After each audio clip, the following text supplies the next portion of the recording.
Papua yang sebenarnya, dan kemudian dia ditemukan dibunuh. Oke, ini mendesak. Sejumlah warga Papua Barat dibantai oleh polisi Indonesia di Dogiai. Polisi Indonesia kembali melakukan kekejaman kemarin 31 Maret di Papua Barat, membunuh sedikitnya 5 warga sipil Papua, termasuk seorang anak di bawah umur dalam aksi brutal kolonial di Kabupaten Dogiai. Insiden itu dimulai pukul 9.50 pagi, ketika seorang petugas polisi tewas di depan gereja Ebenezer di desa Moenemani. Tidak diketahui siapa yang membunuh petugas tersebut yang merupakan penduduk asli Papua. Namun, sebagai tanggapan, polisi melepaskan tembakan ke pasar Moenemani. Operasi dengan cepat menyebar ke desa Ikebo yang berneighboring karena polisi menembak tanpa pandang bulu ke rumah-rumah penduduk.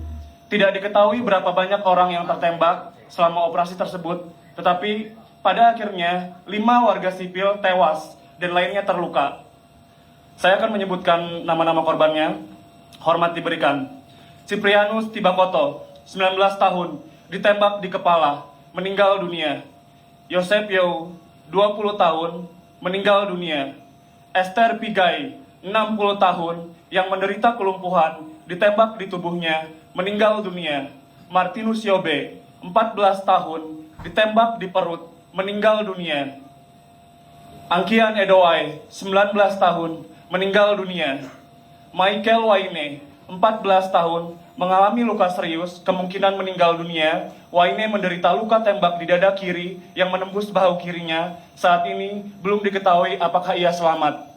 Michael Pekey, 11 tahun, tertembak di dada bagian atas, mengalami luka serius. Ia masih dalam kondisi kritis dan sedang dirawat di rumah sakit. Sumber-sumber gereja di lapangan melaporkan bahwa pertempuran sedang berlangsung antara pasukan keamanan dan pemuda Papua yang berusaha memblokir jalan menuju Moenemani dengan menyebarkan kayu dan batu di jalan untuk mencegah bala bantuan militer tiba di desa. Sebuah unit gabungan militer dan polisi dilaporkan sedang menuju ke daerah tersebut atas nama ULMWP. Saya menyuruhkan kepada Indonesia untuk menarik pasukan pendudukan mereka. Pengerahan militer sekarang hanya akan membawa lebih banyak pertumpahan darah. Warga sipil Papua Barat menjadi korban eskalasi militer Prabowo yang terus berlanjut, yang telah menyebar ke Yahukimo, Intan Jaya, Paniai, Maibrat, dan sekarang Dogiai. Pembantaian di Dogiai menunjukkan bahwa Indonesia memandang semua warga Papua Barat sebagai sasaran yang sah. Orang tua, perempuan, dan anak-anak tidak ada yang aman dari pembalasan kejam negara keamanan Indonesia. Pembantaian tersebut memicu gelombang pengungsi internal karena warga sipil yang ketakutan melarikan diri ke pegunungan dan desa-desa sekitarnya.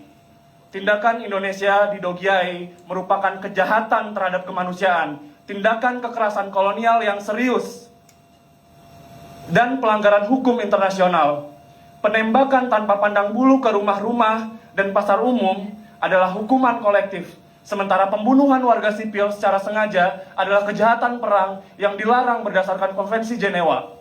Atas nama ULMWP dan rakyat Papua Barat, saya menegaskan kembali tuntutan kami agar Indonesia mengizinkan Komisioner Tinggi PBB untuk Hak Asasi Manusia mengunjungi Papua Barat. Lebih dari 110 negara, mayoritas jelas dari negara anggota PBB, kini telah menuntut kunjungan ini. Tetapi Indonesia terus menolak. Dogiai bukanlah insiden terisolasi. Setiap hari terjadi kekejaman baru. Berapa lama dunia akan membiarkan ini berlanjut sebelum Indonesia menanggung konsekuensi diplomatik yang nyata atas penolakannya?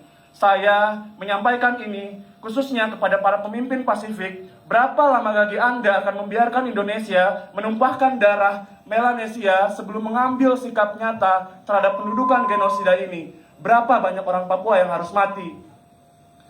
Dan itu beritanya. Dan saya mau mengingatkan bahwa bagiku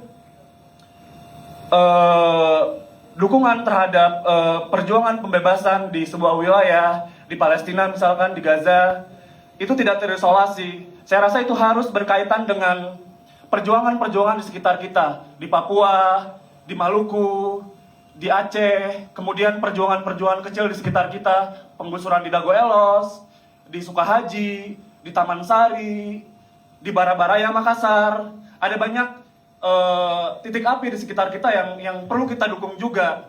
Saya rasa mendukung Palestina itu juga berarti mendukung perjuangan di sekitar kita gitu. Jadi untuk menutup itu, saya ingin kalian semua mengajak kalian semua untuk menyanyikan lagu ini. Kalau belum tahu, mari ulangi. Papua bukan merah putih, Papua bukan merah putih, Papua bintang kejora, bintang kejora.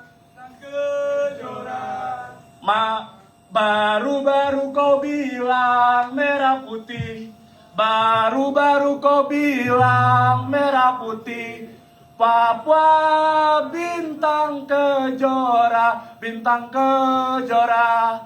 Papua merdeka! Papua merdeka! Papua